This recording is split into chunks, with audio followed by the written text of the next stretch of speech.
네. 흔히 인사는 만사라고들 하잖아요. 그런데 오늘 저희가 좀 깊이 들여다볼 포천시의 경우는 그 말이 꼭 들어맞지만은 않는 것 같습니다. 네, 맞습니다. 원칙이 좀 흔들리는 인사 시스템이랄까요? 이게 조직 전체의 신뢰를 어떻게 약화시키는지 그 사례를 좀 보려고 합니다. 네. 특히 포천시의회 손세화 의원이 행정사무감사에서 지적한 내용들이 좀 중요해 보이던데요. 그렇죠. 뭐 보직 변경이 너무 잦고 짧다거나 아니면 또 반대로 특정 자리에 너무 오래 있다거나 이런 인사 원칙이 좀 제대로 작동하지 않는다는 그런 비판이죠. 저희가 오늘 관련 기사 두 편을 바탕으로 이 문제의 핵심, 그리고 이게 어떤 파장까지 미치는지 좀 깊이 파고들어 보겠습니다. 네, 단순히 문제 나열보다는요, 왜 이런 관행이 문제인지, 또 이게 듣고 계신 당신에게는 어떤 의미가 있을지 같이 좀 고민해보는 시간이 됐으면 합니다. 좋습니다. 그럼 가장 먼저 지적된 문제부터 볼까요? 너무 잦은 단기 보직 이동. 이게 심각하다고요. 2개월짜리 팀장도 있었다면서요? 네, 그렇습니다. 손세화 의원 지적인데 2개월, 뭐 6개월 이런 초단기 팀장 임명이 생각보다 꽤 잦았다는 거예요. 2개월이요? 허. 네, 2024년 한 해만 봐도 1년 안에 자리를 옮긴 직원이 61명, 61명이나 된다고 합니다. 와, 61명이요? 정말 많은데요? 그렇죠. 손 의원이 민원인은 도대체 누구를 믿고 상담하겠냐 이렇게 지적을 하셨는데 정말 행정의 연속성이나 전문성을 생각하면 이건 좀 심각한 문제죠. 물론 시의 입장도 있겠죠. 들어보니까 직원이 1000명이 넘는다면서요. 네, 1,090명이 넘는다고 하니까 뭐 모든 직원의 요구를 맞추기 어렵다. 또 뭐 승진이나 조직 개편, 민원 처리 같은 어쩔 수 없는 상황도 있다. 이런 입장인데요. 네, 앞으로는 전보 제한 기간을 지키도록 노력하겠다. 이렇게 밝히긴 했고요. 그렇죠. 근데 뭐 불가피한 사유가 있다 하더라도 사실 예측 가능한 이동조차 제대로 대비 못한 거 아니냐. 이런 비판은 좀 피하기 어려워 보입니다. 특히 업무 적임자 배치라는 명분. 이게 오히려 원칙을 훼손하는 핑계가 된다는 지적도 있더라고요. 네, 날카로운 지적이죠. 결국 이렇게 되면 행정 서비스 질 떨어지고 시민들 불신만 쌓이는 거 아니겠습니까? 잦은 이동 문제도 심각하지만 또 그 반대 경우도 문제라고요. 소위 정무적 판단이라는 거예요. 아, 네. 그 정무적 판단이라는 말 아래서 특정 인사가 한 자리에 너무 오래 머무르거나 아니면 뭐 승진 기준이 좀 불투명하다. 이런 지적인데요. 정무적 판단이라 이게 좀 애매하게 들리는데요. 그렇죠. 선 의원은 이 말이 사실상 그냥 더 묻지 마라. 뭐 이런 신호 아니냐고 비판해요. 투명하지 않다는 거죠. 아하. 네, 공무원들 사이에서는 보통 한 2년 있으면 옮기겠지 이런 예측 같은 게 있는데 그게 깨져버리는 거죠.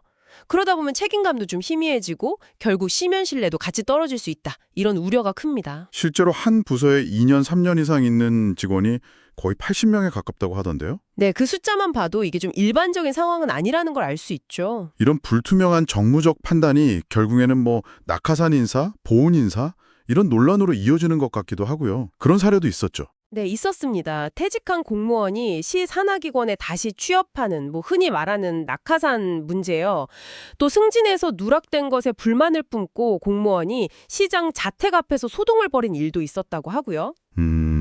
심지어 전직 공무원 중에는 상반기 인사는 선거 때 도와준 사람들 챙겨주는 보훈 인사고 하반기 인사는 다음 선거 준비용이다 뭐 이런 시각까지 나올 정도니까요. 인사가 얼마나 정치적으로 좀 휘둘린다는 불신이 있는지 짐작이 가죠. 책임 문제도 빼놓을 수 없겠네요. 부소장 책임제 말은 하는데 실제로는 아랫사람만 책임지고 윗선은 빠져나간다. 이런 지적이요. 네, 그것도 손 의원이 강하게 지적한 부분입니다. 심지어 행정사무감사라는 아주 중요한 시기에 국장급 간부 3분이 동시에 휴가를 갔다고 하니까요. 아니, 행정사무감사기관에요? 네, 이건 뭐 의회 시정 감시 기능을 그냥 무력화시키는 거 아니냐, 리더십이 없다 이렇게 비판했죠. 책임지지 않는 행정은 모순이다 이 말이 참 와닿더라고요. 그러네요. 마지막으로 하나 더 짚어볼게 공무직 순환 배치 문제. 이것도 있더라고요. 일반 공무원하고는 좀 다른 분들이죠. 네, 그렇습니다. 사무직군 공무직 중에서 한 부서에 7년 이상 근무한 분들도 꽤 많다는 거예요. 순환 배치의 원칙이 잘 안 지켜지고 있다는 거죠. 7년 이상이요? 이것도 역시 정무적 판단이랑 관련이 있는 걸까요? 뭐 그런 비판이 나옵니다. 상급자하고 관계가 좋으면 계속 그 자리에 있는 거 아니냐 이런 거죠.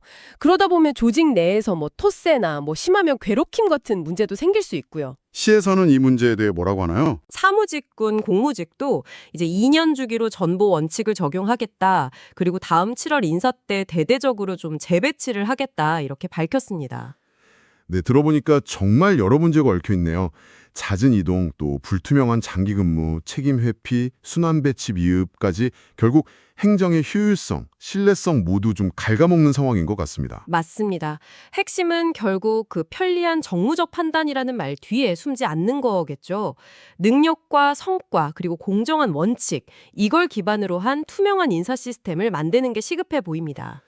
네, 그러려면 인사권자의 의지도 중요하고 또 조직 전체가 좀 같이 노력해야 할 것 같고요. 그렇죠. 이게 어쩌면 그냥 어느 한 지방자치단체의 문제처럼 당신과는 좀 멀게 느껴질 수도 있을 것 같아요. 네, 그럴 수 있죠. 하지만 잘 생각해보면 우리가 일상에서 만나는 공무원들, 그리고 우리가 받는 행정 서비스의 질, 또 그 연속성이나 공정성, 이게 다 이런 시스템 위에서 돌아가는 거거든요. 맞아요. 결국 당신이 받는 서비스의 기반이 흔들리는 문제일 수 있다는 거죠. 그래서 마지막으로 이런 질문을 좀 던져보고 싶습니다. 포천시 사례를 보면서 혹시 당신이 속한 조직이나 우리 사회 다른 곳에서도 이런 정무적 판단이라든지 적임자 배치 같은 어찌 보면 그럴듯한 명분이 있지 않습니까? 네, 그런 말들이 있죠. 그런 말들이 혹시 더 중요한 원칙이나 투명성을 가리고 있지는 아닌지, 그리고 진짜 책임은 누구에게 어떻게 물어야 하는 건지 한 번쯤 같이 고민해 볼 문제가 아닐까 싶습니다.